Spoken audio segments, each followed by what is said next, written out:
Hi అండి, welcome to my channel. ఈరోజు మనము వినాయక చవితికి ప్రత్యేకంగా చేసుకునే పాల తాలికల్ని పొడి బియ్య పిండితోటి ఎలా తయారు చేసుకోవాలో చూద్దాము. ఇలా చేసుకుంటే టేస్ట్ అయితే చాలా బాగుంటుందండి.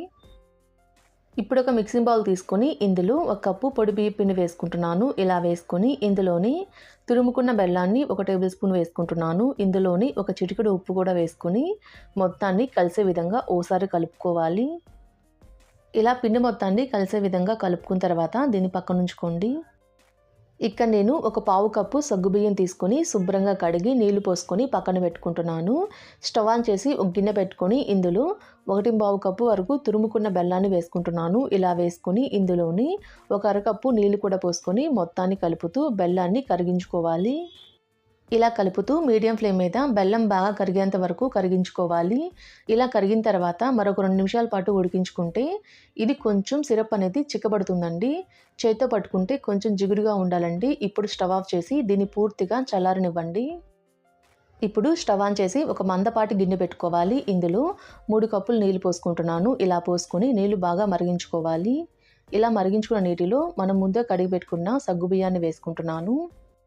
ఇక్కడ నేను సగ్గుబియ్యాన్ని నానబెట్టుకోలేదు కాబట్టి 3 కప్పులు నీళ్లు పోసుకుంటున్నాను. ఒకవేళ మీరు నానబెట్టుకున్న సగ్గుబియ్యం తీసుకుంటే 2 కప్పులు నీళ్లు పోసుకుంటే సరిపోతుందండి. ఇలా సగ్గుబియ్యం వేసుకున్న తర్వాత మీడియం ఫ్లేమ్ మీద కలుపుతూ ఒక 4-5 నిమిషాల పాటు ఉడికించుకుంటే సరిపోతుందండి. ఇలా కలుపుతూ ఒక 4-5 నిమిషాల పాటు ఉడికించుకుంటే సగ్గుబియ్యం కొంచెం ఉడుకుంటాయండి.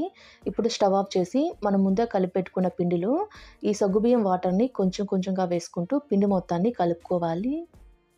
పిండిలో మనము వేడిగా ఉన్న సగ్గుబియ్యం నీళ్లు పోసుకున్నాం కాబట్టి చేత్తో కలుపుకుంటే కాలుతుందండి. ఫస్ట్ స్పూన్తో కలుపుకొని కొంచెం చల్లారిన తర్వాత చేత్తోటి పిండి మొత్తాన్ని కలిసే విధంగా కలుపుకోవాలి. ఇక్కడ సగ్గుబియ్యం ఉడికించుకున్న నీళ్ళు అనేది కొంచెం జిగుడుగా ఉంటాయండి. ఈ నీళ్లు పోసుకొని పిండి కలుపుకోవడం వల్ల తాలికలు చేసేటప్పుడు తాలికలు ఇరిగిపోకుండా నీట్గా వస్తాయండి. ఈ పిండి కలిపేటప్పుడు పిండి కూడా మనకి చేతికి కొంచెం జిగుడుగానే తగులుతుంది. ఇలా పిండి మొత్తాన్ని కొంచెం గట్టిగానే కలుపుకోవాలి. ఇలా కలుపుకున్న తర్వాత కొంచెం పిండిని తీసుకొని చేత్తోటి ఈ విధంగా తాలికలు చేసుకోవాలండి. చూసారు కదండి, తాలికలు చేసేటప్పుడు ఇరిగిపోకుండా చాలా నీట్గా వస్తున్నాయి. పిండిని ఇలా కలుపుకుంటే తాలికలు ఇరిగిపోకుండా చాలా నీట్గా వస్తాయండి. ఒకవేళ మీకు చేత్తో చేసుకోవడం కష్టంగా అనిపిస్తే కొంచెం పిండిని తీసుకొని పక్కన పెట్టుకొని మిగతా పిండిని ఇలా రోల్గా చేసుకొని పక్కన ఉంచుకోండి. మనము ఈ తాలికల్ని జంతికలు చేసుకునే మిషన్తో అయినా చేసుకోవచ్చండి. సన్న హోల్స్తో కాకుండా కొంచెం పెద్దగా ఉన్న హోల్స్ తోటి ఒత్తుకుంటే తాలికలు అయితే చాలా నీట్గా వస్తాయండి. ఇలా కలిపి పెట్టుకున్న పిండిని జంతికల మిషన్లో పెట్టుకొని పక్కన ఉంచుకోండి. పాలు కాగిన తర్వాత డైరెక్ట్గా పాలల్లోనే తాలికల్ని ఒత్తుకుందాము. ఇప్పుడు స్టవ్ ఆన్ చేసి ఈ గిన్నె స్టవ్ మీద పెట్టుకొని ఇందులో 3 కప్పులు పాలు పోసుకుంటున్నాను. ఇలా పాలు పోసుకున్న తర్వాత పాలు ఒక పొంగు వచ్చేంత వరకు కలుపుతూ ఉడికించుకోవాలి. ఇలా పాలు ఒక పొంగు వచ్చేంత వరకు సగ్గుబియ్యాన్ని ఉడికించుకోవాలి. ఇలా ఉడికించుకున్న తర్వాత ఇందులో మనము జంతికల మిషన్ తోటి తాలికల్ని ఒత్తుకుందామండి. తాలికలు ఒత్తుకునేటప్పుడు మిషన్ని రౌండ్గా తిప్పకుండా స్ట్రైట్గా పెట్టి తాలికలు ఒత్తుకోవాలి. తాలికలని మీకు కావలసిన సైజులోకి కట్ చేసుకోవచ్చు.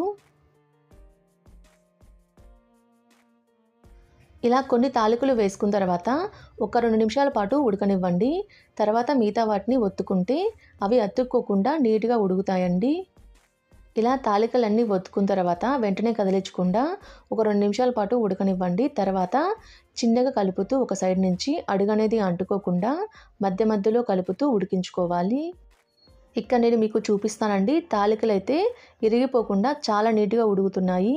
ఇవి ఉడికేలోపు మనం తాలికలు చేసేటప్పుడు కొంచెం పిండిని తీసుకొని పక్కన పెట్టుకున్నాం కదండి. ఇందులో సరిపడినన్ని నీళ్ళు పోసుకొని పిండి మొత్తాన్ని ఉండలు లేకుండా కలుపుకోవాలి. ఇలా కలుపుతూ ఉండలు లేకుండా పిండి మొత్తం నీళ్ళలో కలిసే విధంగా కలుపుకున్న తర్వాత దీన్ని పక్కన ఉంచుకోండి. ఈలోపు తాలికలు కూడా ఉడికిపోయాయండి. ఒకసారి చెక్ చేసుకుందామండి. ఒక స్పూన్ తీసుకొని ఇలా మధ్యలో కట్ చేస్తే కట్ అవ్వాలండి. చూసారు కదండి, ఇవి బాగా ఉడికిపోయాయి. ఇప్పుడు ఇందులో కలిపి పెట్టుకున్న పిండిని వేసుకుంటున్నాను. ఇలా వేసుకొని మొత్తాన్ని కలుపుతూ ఒక 2-3 నిమిషాల పాటు ఉడికించుకుంటే ఇది కొంచెం చిక్కబడుతుందండి.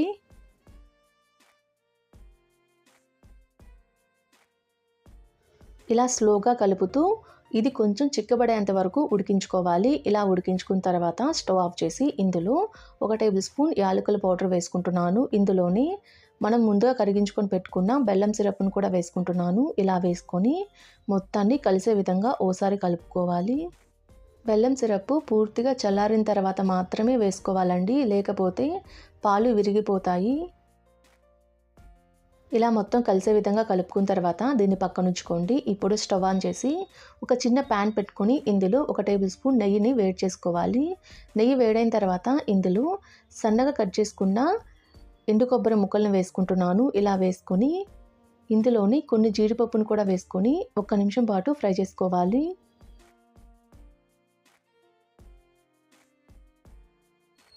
ఇలా 1 నిమిషం పాటు ఫ్రై చేసుకున్న తర్వాత ఇందులో కొన్ని ఎండు ద్రాక్షను కూడా వేసుకొని వీటి మొత్తాన్ని కలుపుతూ లైట్ గోల్డెన్ కలర్ వచ్చేంత వరకు ఫ్రై అవ్వనివ్వండి. ఇలా ఫ్రై చేసుకున్న తర్వాత స్టవ్ ఆఫ్ చేసి ఇలా రెడీ చేసుకున్న వీటిని ముందుగా రెడీ చేసుకొని పెట్టుకున్న పాల తాలికల్లో వేసుకొని మొత్తాన్ని కలిసే విధంగా ఓసారి కలుపుకోవాలి. ఇలా కలుపుకొని ఒక సర్వింగ్ బౌల్లోకి సర్వ్ చేసుకుంటే ఎంతో టేస్టీగా ఉండి పాల తాలికలు అయితే రెడీ అయిపోతాయండి. మీరు కూడా ట్రై చేసి ఎలా వచ్చాయో నాకు కామెంట్ చేయండి. మా వీడియో మీకు నచ్చినట్టయితే మా ఛానల్ని సబ్స్క్రైబ్ చేసుకోండి. Thanks for watching.